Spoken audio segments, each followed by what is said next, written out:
Michael Porter a effectué une mise à jour importante des concepts qui l'ont rendu incontournable voilà près de 35 ans dans l'analyse des stratégies concurrentielles. Cette véritable mise à jour de la pensée porterienne a été publiée initialement dans la Harvard Business Review de novembre 2014.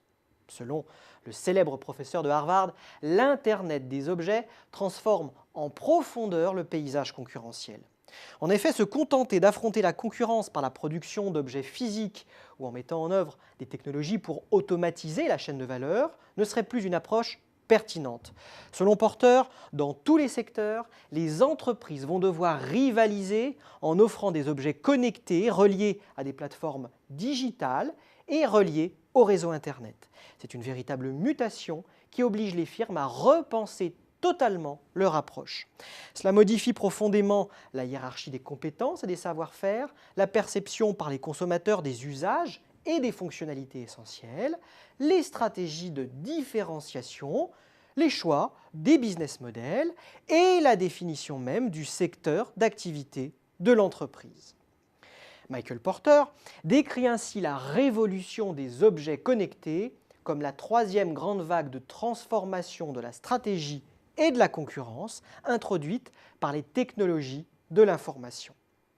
La première, celle des années 60 et 70, consistait à informatiser des éléments de la chaîne de valeur, comme la gestion des commandes, la conception des produits ou la facturation. La seconde, celle des années 80 et 90, fut celle de la coordination et de l'intégration des différents éléments de la chaîne de valeur, dans et hors de l'entreprise. C'est elle qui a permis la désintégration et la globalisation des chaînes de valeur. La troisième, celle qui débute, place l'information au cœur du produit même.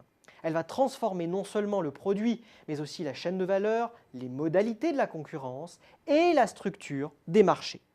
Michael Porter décline alors l'impact prévisible d'un monde d'objets connectés sur son modèle des 5 forces concurrentielles, quitte parfois à risquer d'en faire exploser le cadre conceptuel. Il concède notamment que la définition du champ concurrentiel doit être mise à jour en prenant l'exemple du matériel agricole. Un tracteur doté de fonctionnalités logicielles et connectées tire une part croissante de sa valeur de services additionnels, ce qui réduit le poids relatif du produit seul. Pensez par exemple à toute la valeur que peut extraire un exploitant si son matériel dispose de toutes les données nécessaires concernant les sols, leur historique, la météo, les besoins en engrais, en pesticides et ainsi de suite. Ce tracteur connecté s'intègre également à un système plus large, ce que Porter appelle un système de produits auxquels sont rattachés par exemple d'autres produits comme les semoirs ou les moissonneuses. Ce système des machines agricoles s'intègre quant à lui à un système des systèmes, celui de la gestion des fermes, composé des machines mais également des semences, de l'irrigation ou encore des données météorologiques. On voit déjà la concurrence qui se dessine pour devenir le chef d'orchestre de ces systèmes ou pour au moins être l'un des membres retenus dans le système dominant. Sans pouvoir ici entrer dans le détail de l'analyse, Michael Porter prédit 3 tendances majeures introduites par l'avènement des objets connectés.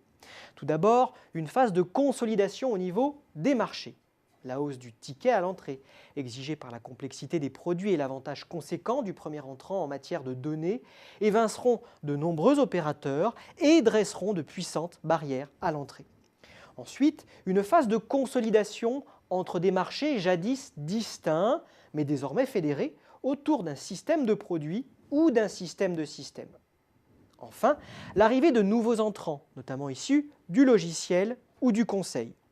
Ces derniers ne seront pas confrontés au dilemme de l'innovateur et ne seront pas encombrés d'actifs, de process ou d'organisations héritées du modèle antérieur. Sur le fond, il ne s'agit que d'une mise à jour des concepts de Michael Porter, une version 3.0 en quelque sorte.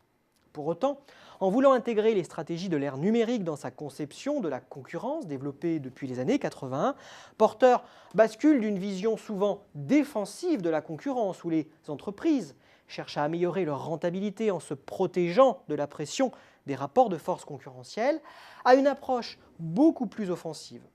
Offensive car il insiste sur la nécessité pour nombre d'entreprises d'une remise en cause radicale de leur stratégie. La question qui reste posée, c'est de savoir dans quelle mesure les firmes en place peuvent remettre en cause aussi profondément leurs compétences clés, leur chaîne de valeur, leur culture d'entreprise, mais aussi leur business model. Cela remet de fait au goût du jour la question des barrières à la mobilité.